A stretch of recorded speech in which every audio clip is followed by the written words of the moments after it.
Hi, I'm Mike Hudson, Director of the Museum of the American Printing House for the Blind.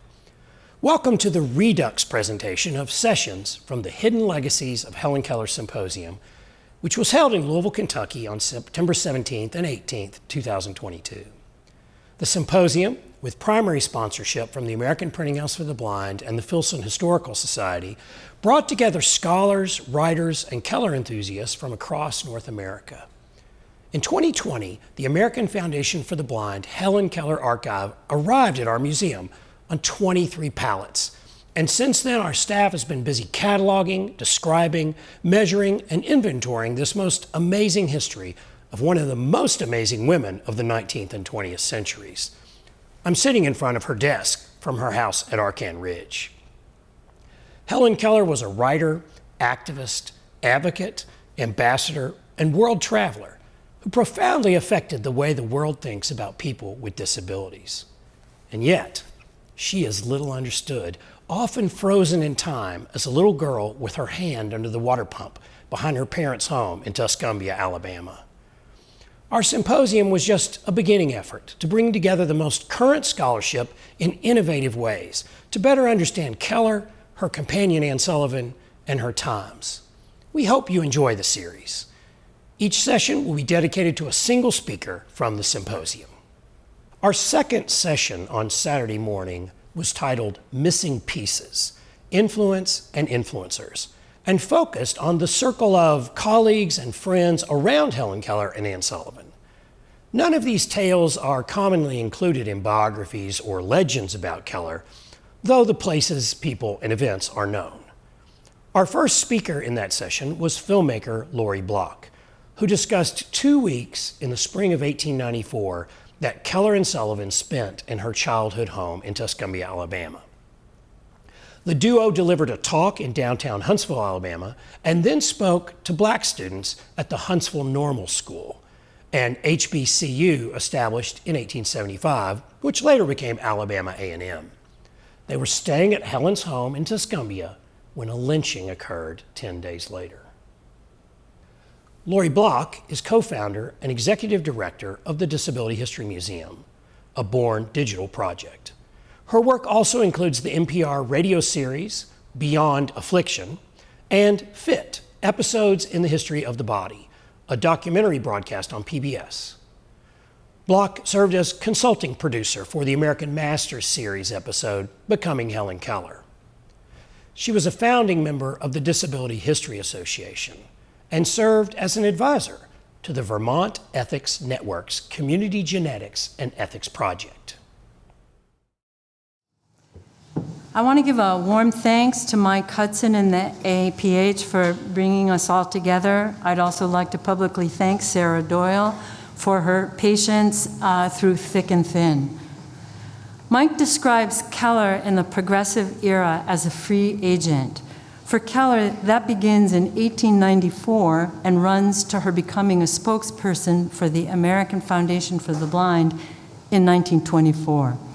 She's a young adolescent at the start and 44 at the period's end. These are decades when she speaks her mind freely while earning a living mostly from the lecture circuit with Anne Sullivan and their assistant Polly Thompson. Earnings also come from print works. It's also a period when a circle of more than 8 to 10 diverse people communicate regularly with her, somewhat intimately, fingerspelling. Helen's topics depend on who paid or asked her to take the stage or page. She shared with her peers rhetorical styles and concepts that let her opine and advocate for women's rights, labor and racial justice matters, and public health.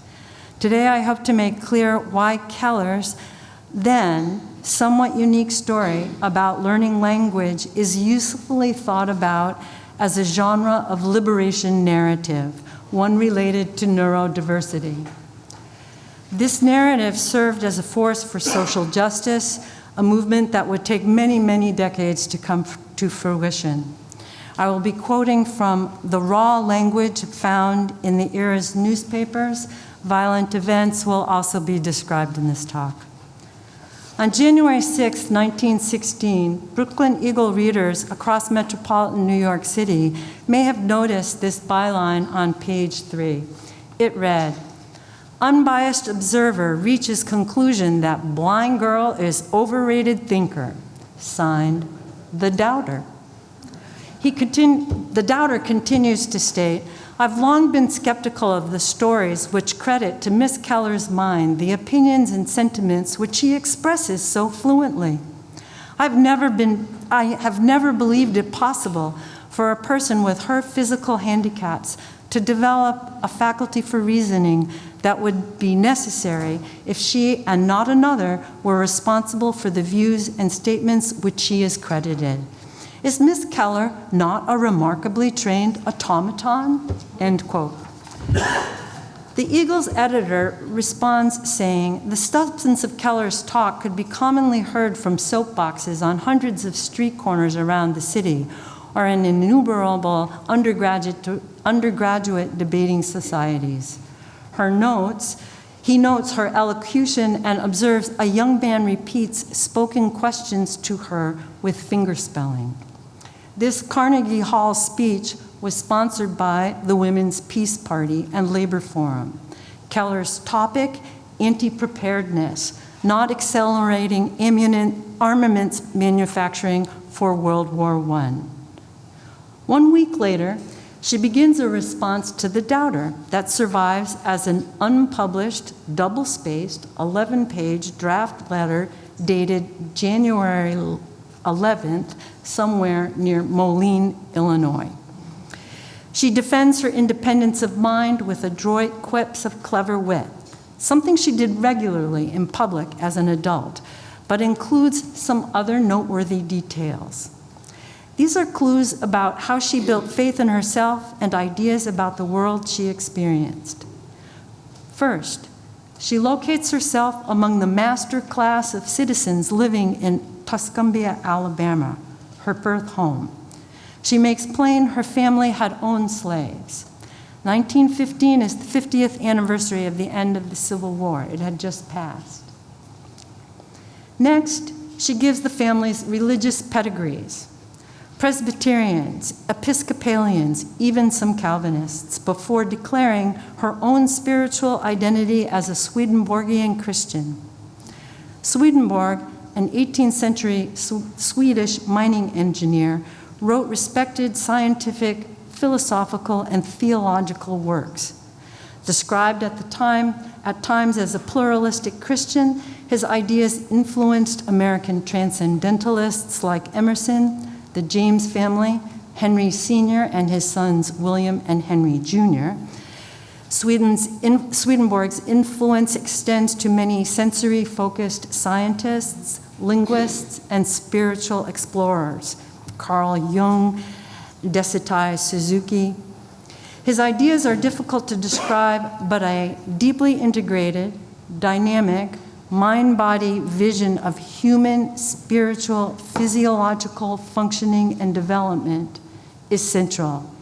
He's a pioneer of neuroanatomy, and some of his ideas persist today as foundational concepts. Keller's letter then identifies 3 personal heroes. They are William Wilberforce, Edward Seguin, and Jesus Christ. She describes their lives as epic acts, exemplary demonstrations of how to live and keep faithful to outsider ideas about humanity's great and sacred dignity. In 1916, as today, Christ was universally recognized, but the other 2 much less so. William Wilberforce was an 18th century English, upper-class, university-educated, well-liked, card-playing gambler when young. He becomes a Methodist, independent member of Britain's Parliament, and the leader of the movement to abolish the British slave trade, culminating in the 1833 Slavery Abolitionist Act. Edward Seguin was raised and educated in early 19th century France. As a young medical doctor, he studied with Dr. Gaspard Itard, whose patients had his patients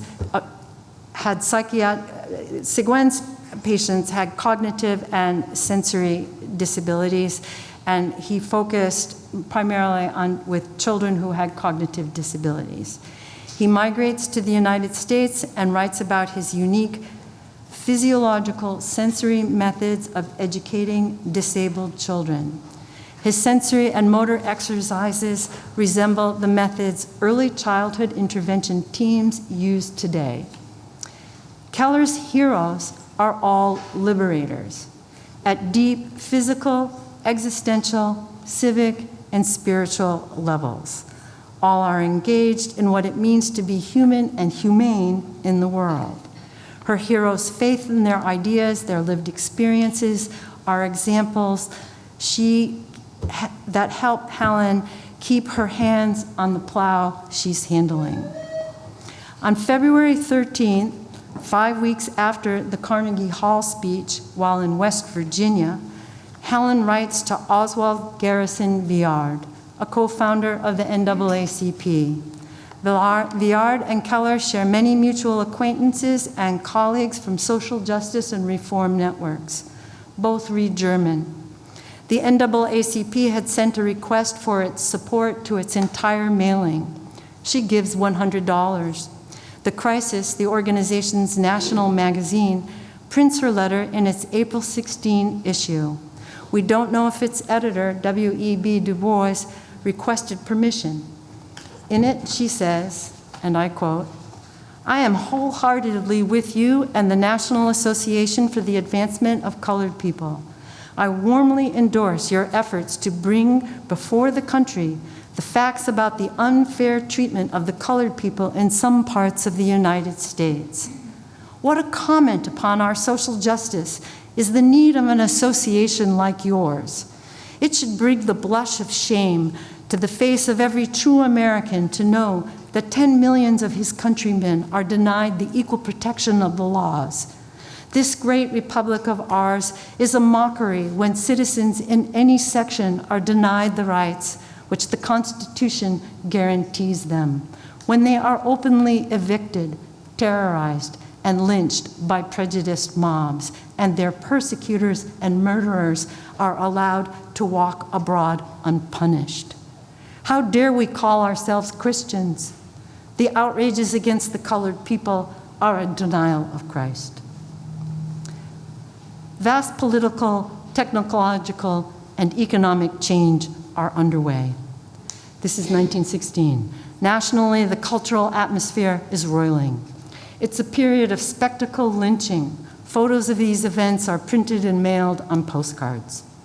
There are numerous labor strikes to improve workplace livelihoods. Some are violent.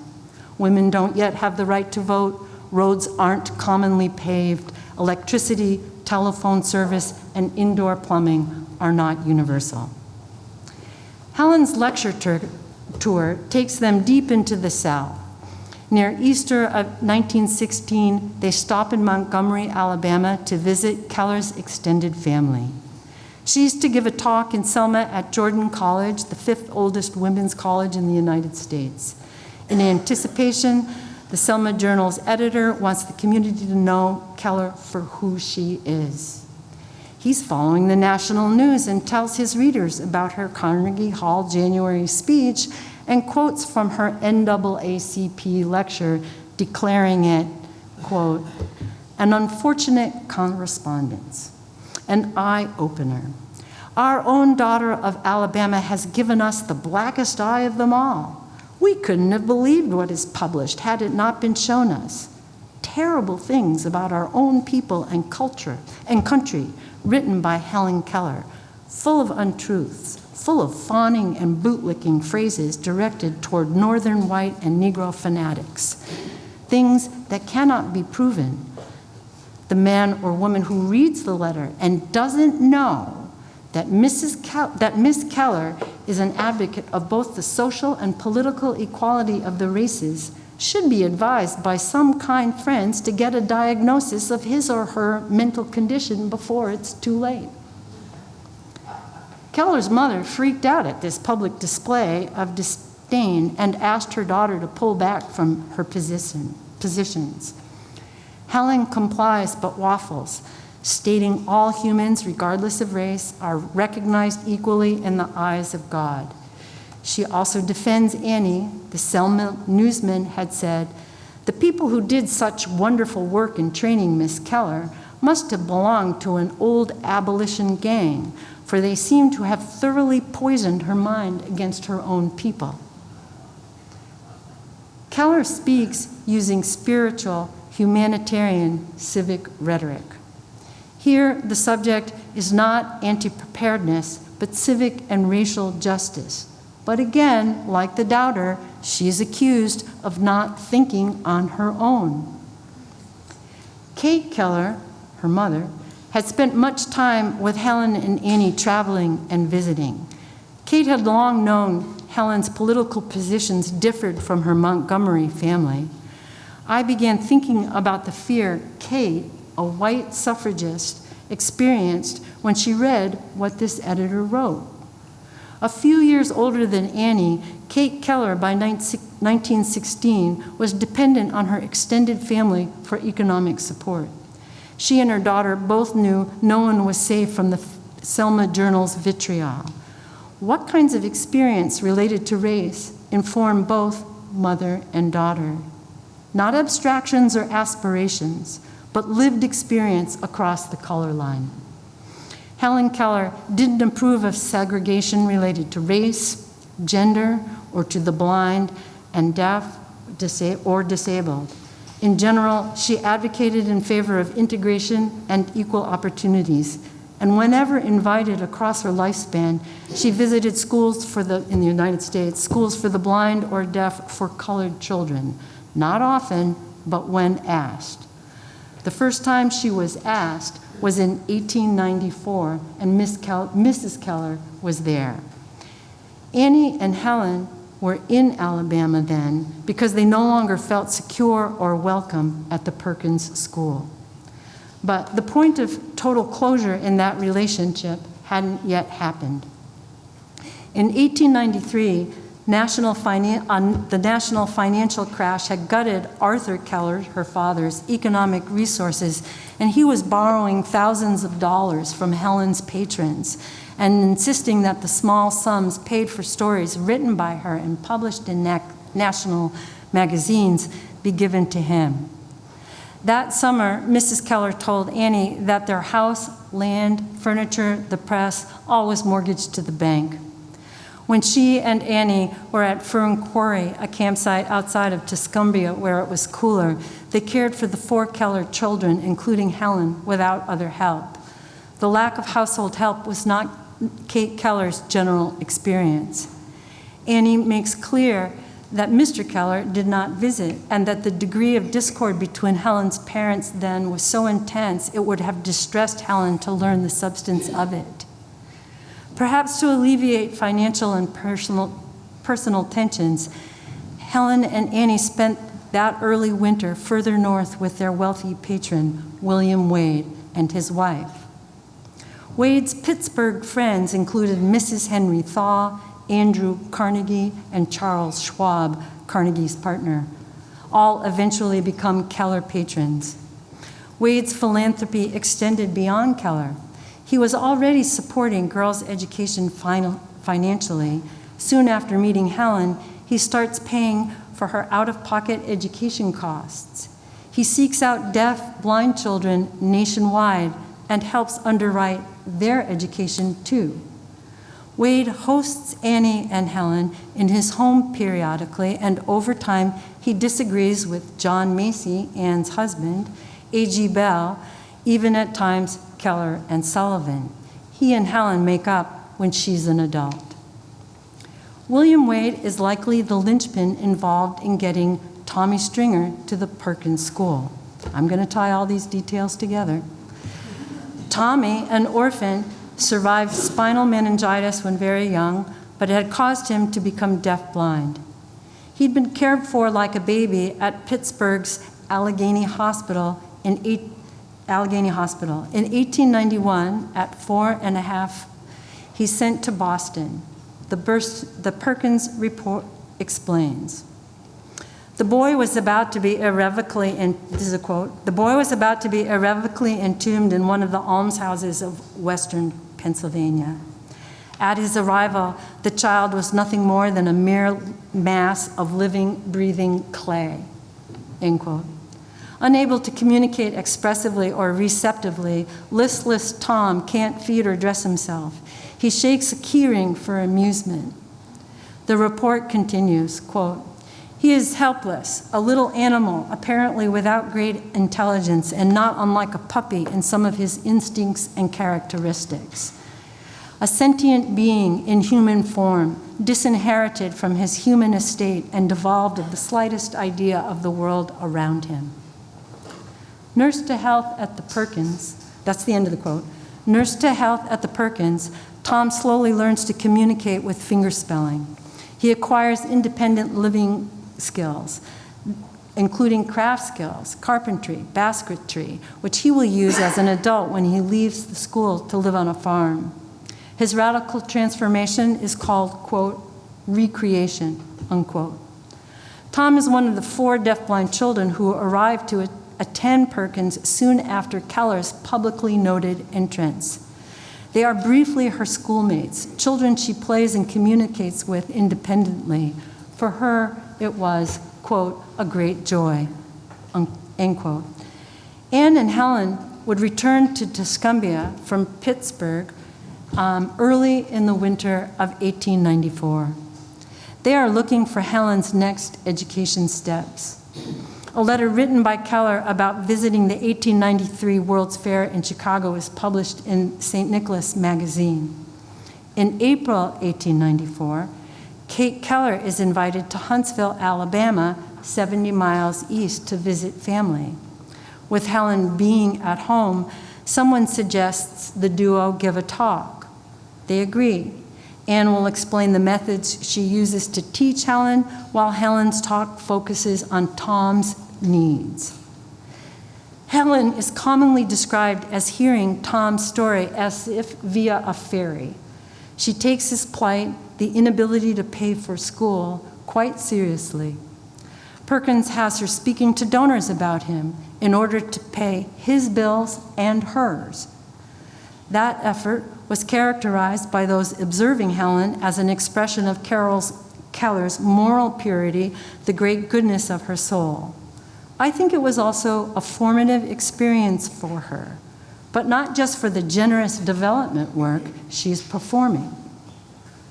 In Huntsville, Keller is almost 13, old enough to recognize that 7-year-old Tom had undergone the ineffable experience of growing into a state of self-aware consciousness after a profound and complex absence. Helen knows that she, like Tom and some of their fellow deaf-blind students, all share this traumatic yet liberating experience, being freed from language deprivation.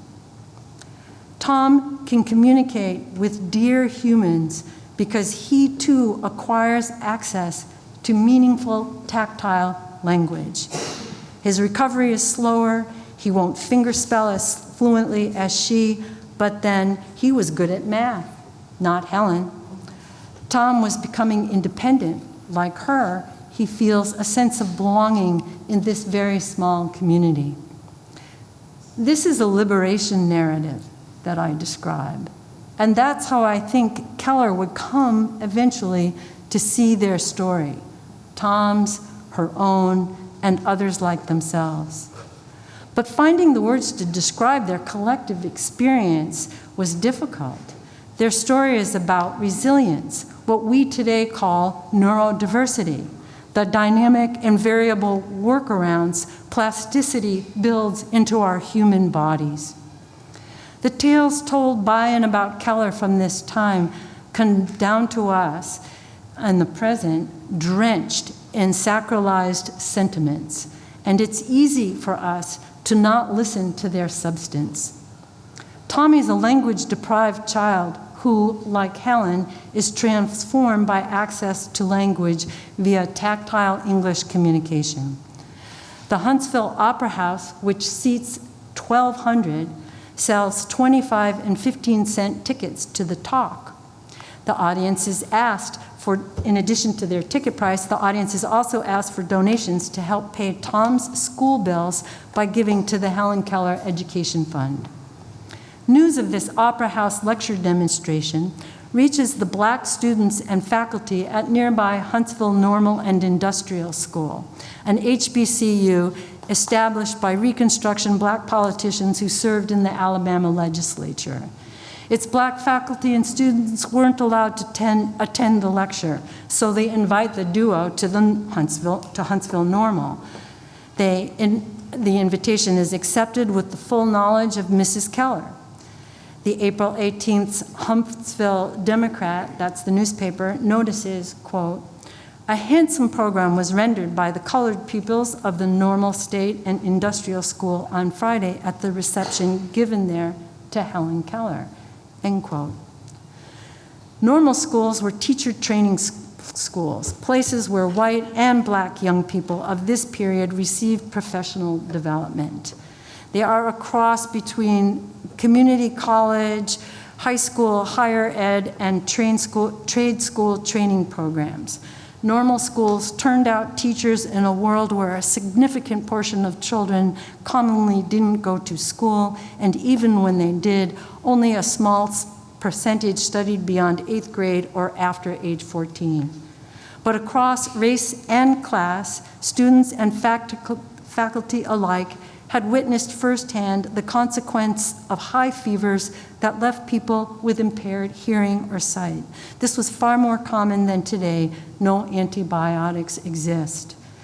Helen's story about Tommy's awakening into self-consciousness and Anne's story about Helen would interest young wannabe teachers.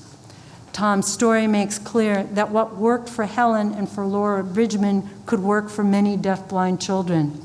In 1894, that is genuine news.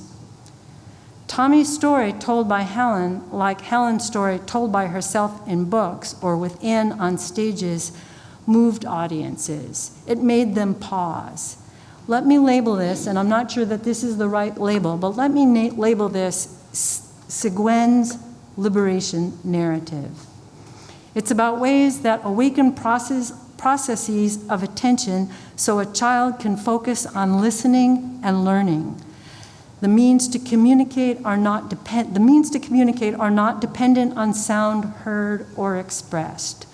Tom and Helen learn to hold things in their minds and build human communal relationships. Sometimes we know only a few details about what happened to these children as adults, though William Wade kept track of some of this. Across the first half of the 20th century, when this neurological, linguistic, social awakening of a child occurs, the tropes used are theological, moral, not empirical. The late 19th century has meager descriptive biological scientific language to articulate the physiological processes involved when human capacities are developmentally awakened. Spiritual terms of wonder and awe are used not only by lay people, but doctors, educators, parents, even the individuals involved. If not, the terms are derogatory. We don't know when our troop of women returned from Huntsville to Tuscumbia. Saturday, perhaps? The trains ran constantly. Nothing produced or said, to our knowledge, by Anne, Helen Keller, family members, Keller's biographers, regional Alabama Black history websites today, or the guides at the Ivy Green homestead describe what happens next. This describes the depth of the silence surrounding my next account, which draws from many newspapers, including Arthur Keller's North Alabamian. Keller's father is a newspaper publisher. On Saturday evening, April 22, 1894, late at night, a mob, some reports say 30, some 50, some 200, white men with horses, ropes, and guns moved silently into Tuscumbia. Almost no one heard a thing, say the papers. The men went to the town jail, woke the sheriff's son. His father was at a Mason's Hall event, and it's not clear where his mother was. These night riders ask for the jailer's keys and to be shown to its door. The men with guns know who they're looking for. The young man complies. The jail is promptly open. Judge Lynch holds a session of his court in our midst, says Arthur Keller's North Alabamian in a front page byline. Judge Lynch is a term of code, not the name of an American official. Ed Felton, Fayette Deloney, and his son Emmett are pulled out of their cell, tied up, hauled unwillingly out of town, hoisted onto a nearby bridge, hanged, and their bodies riddled with bullets. Mostly no one hears a thing, says the papers. The numbers of riders and the men's names change as many details come forward in the local weeklies published midweek several days after the mob has left. Felton and the Deloneys had been found guilty in a trial earlier in the month and were awaiting sentencing. The accused were said to have confessed to burning a barn in Layton, a nearby town. The incendiary crime was said to be in a revenge for the barn's owner closing on a mortgage. Any rural person can tell you that shots fired from a rifle can be heard miles away, and many rounds, many shooters, men in fear of their lives, horses being worked. Someone heard enough that night to telegraph news of the event so that it was reported the next day in the April 23rd New York Tribune. That account is the first of many reports I found. Was the telegram sent north by the U.S. Marshal, a news office, a mercantile dispatcher, or the railroad men, even secretly by the black porters or section gang workers with access to railroad telegraph lines? Were Helen, Ann, Kate, and the children in their beds at home? We don't know, but they all read Colbert County, Alabama's weeklies regularly, including her father's work. Even if some editors disapprove of the vigilante actions, none think, they say this again and again, anything more can be done. More startling, the events weren't over.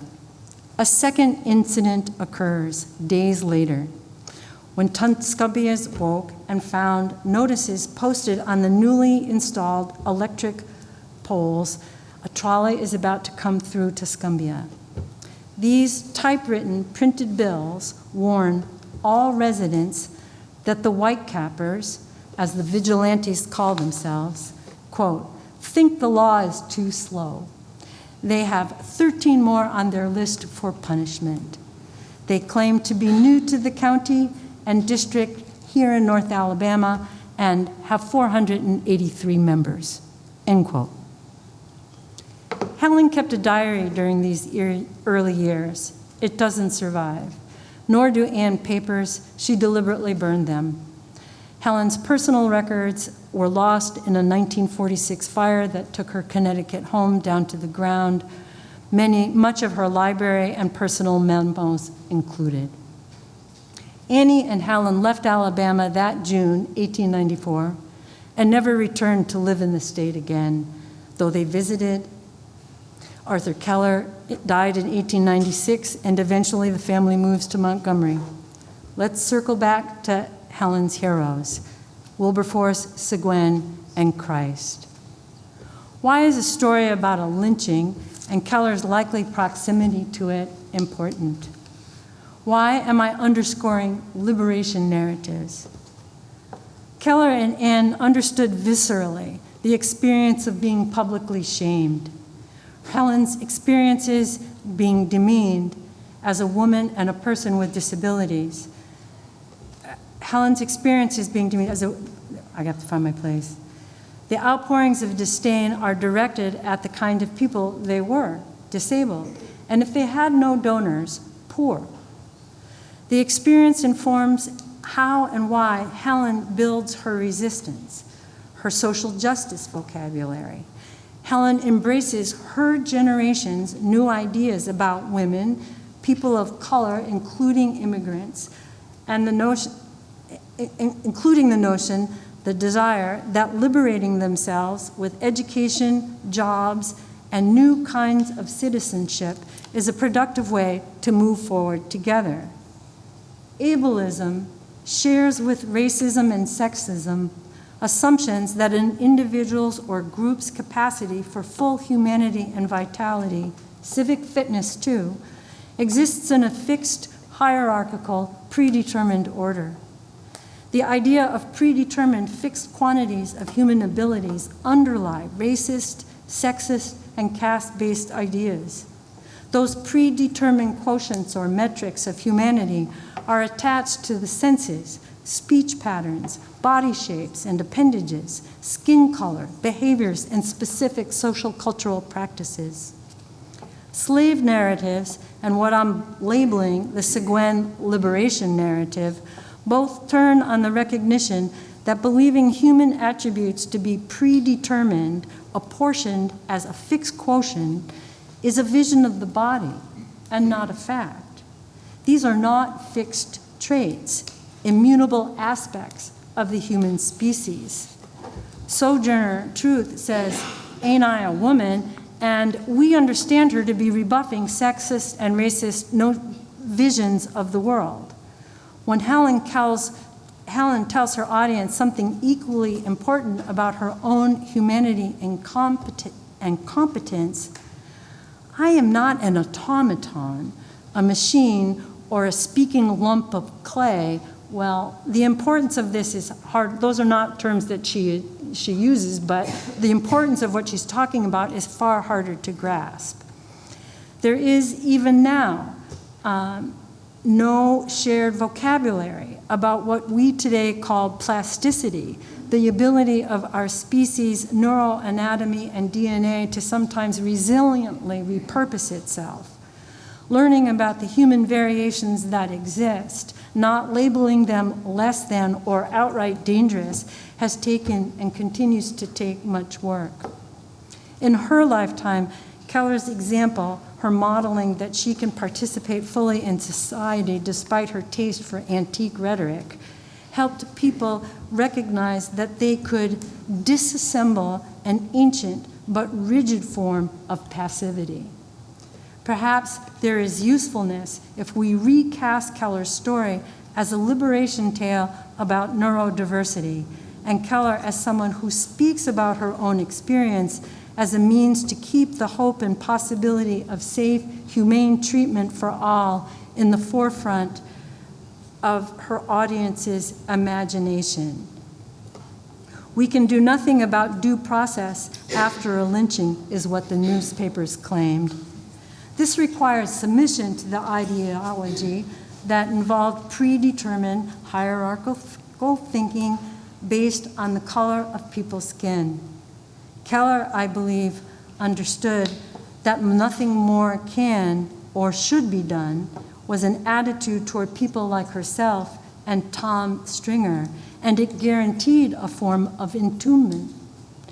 How language makes us feeling, thinking, consciously acting people is central to Helen's liberation tale.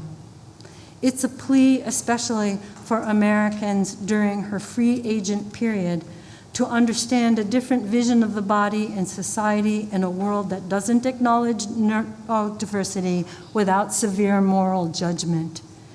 If, as disability historians, we take this approach to Keller's childhood story, we can help bridge a gap of communication between the academic study of disability and the general public's understanding of her role in American history. Helen's liberation story, her reenacting a remembrance of it, facilitates recognition of something key to her humanity, especially when performed in public. She does this as if a spiritual ritual, a forward-looking devotion. She does it with humor, especially in vaudeville. She struggles to articulate pragmatic, empirical descriptions about the experience in her books, where her story changes over time. We talk about ableism today. When we talk about ableism today, it's important to make visible how some of the same assumptions about the body run through the bedrock of racism, homophobia, and sexism. That requires learning how to tell about ableism's history and its early resistors. Deep prejudice about the neurodiverse ways humans live in our bodies persists. Central to the freedoms Keller advocates for is the ability to create new language and access to feelings and thought. Keller sustains telling her story again and again, and she doesn't always use new forms of rhetoric, but she is steadfast about this work in a period that makes the neglect and warehousing of disabled children and adults across their lifespan an acceptable norm. On the lecture circuit, her audiences witness and hear from someone who does not believe that idea to be just, fair, acceptable, or necessary, just as she does not believe one's gender or race should determine limited opportunities. We are still discovering what it was that happened within and around Helen Keller's life story and learning to tell the tale inclusively. Thank you.